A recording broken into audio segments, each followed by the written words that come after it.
ಮಹಾಗಣಾಧಿಪತಿಯೇ ನಮಃ. ಶ್ರೀ ಸಾಯಿ ಸದ್ಗುರುಭ್ಯೋ ನಮಃ. ಹೇಮಾಡ ಪಂಥ ವಿರಚಿತ ಶ್ರೀ ಸಾಯಿ ಸಚ್ಚರಿತೆ.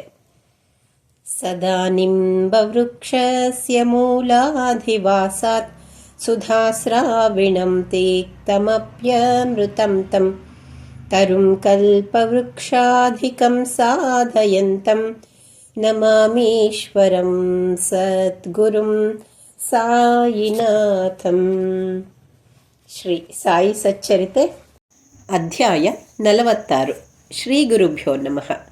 ಶ್ರೀ ಸಾಯಿನಾಥರು ತಮ್ಮ ಜೀವಿತ ಕಾಲದಲ್ಲಿ ಶಿರಡಿಯಲ್ಲೇ ಇದ್ದರೂ ತಮ್ಮ ಭಕ್ತರಿಗೆ ಕಾಶಿ, ಪ್ರಯಾಗ ಹಾಗೂ ಗಯಾ ಯಾತ್ರೆಯಲ್ಲಿ ಅವರ ಜೊತೆಗಿರುತ್ತಿದ್ದರು.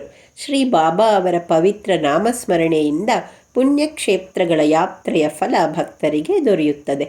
ಅಹಂಭಾವವನ್ನು ತೊರೆದ ನಿಜವಾದ ಭಕ್ತರನ್ನು ಸಾಯಿಯವರು ಸಂಸಾರ ಸಾಗರದಿಂದ ರಕ್ಷಿಸುತ್ತಾರೆ.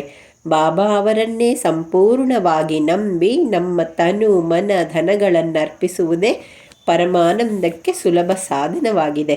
ಈ ಸಾಧನೆಯಿಂದ ನಮ್ಮ ರಜಸ್ಸು ತಮೋಗುಣಗಳು ನಾಶ ಹೊಂದಿ ನಾವು ಸತ್ವಗುಣಪೂರಿತರಾಗುತ್ತೇವೆ.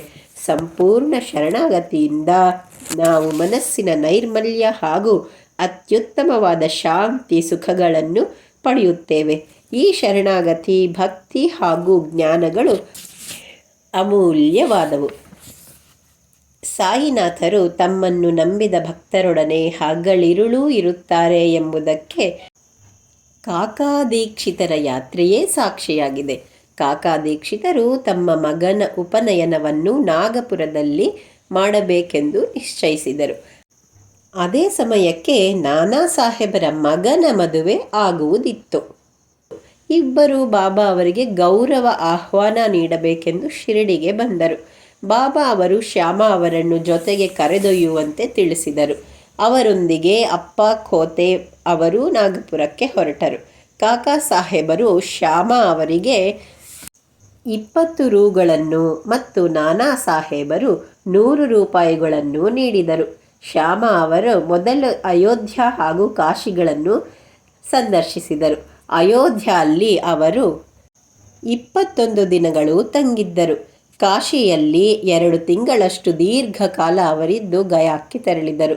ಗಯಾದ ಧರ್ಮಶಾಲೆಯೊಂದರಲ್ಲಿ ಶ್ಯಾಮ ಅವರು ತಂಗಿದ್ದರು.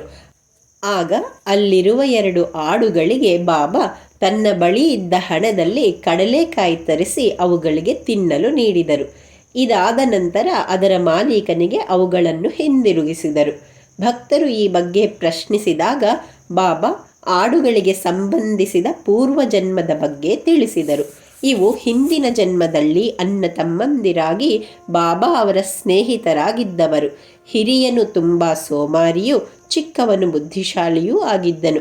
ಇಬ್ಬರೂ ವೈರಿಗಳಾದರು. ದೊಡ್ಡವನು ಹಣದಾಶೆಯಿಂದ ಚಿಕ್ಕವನನ್ನು ಕೊಳ್ಳಲು ಮುಂದಾದನು. ಇಬ್ಬರೂ ಜಗಳದಲ್ಲಿ ಪರಸ್ಪರ ಹೊಡೆದಾಡಿ ಮೃತರಾದರು. ಈಗ ಆಡುಗಳಾಗಿ ಜನ್ಮ ತಾಳಬೇಕಾಯಿತು. ಬಾಬಾ ಅವರು ಮಾಡಿದ ಆಡಿನ ವ್ಯಾಪಾರ ಹಾಗೂ ಅವುಗಳ ಮಾಲೀಕನಿಗೆ ಹಿಂದಿರುಗಿಸಿದ ಬಗ್ಗೆ ವಿಚಿತ್ರವಾದರೂ ಅವರ ಮೇಲೆ ತೋರಿದ ದಯೆಯಾಗಿತ್ತು ಎಂಬಲ್ಲಿಗೆ ಶ್ರೀ ಸಾಯಿ ಸಚ್ಚರಿತೆಯ 46ನೇ ಅಧ್ಯಾಯವು ಸಂಪೂರ್ಣವಾಯಿತು. ಶ್ರೀ ಸಾಯಿನಾಥಾಯ ನಮಃ.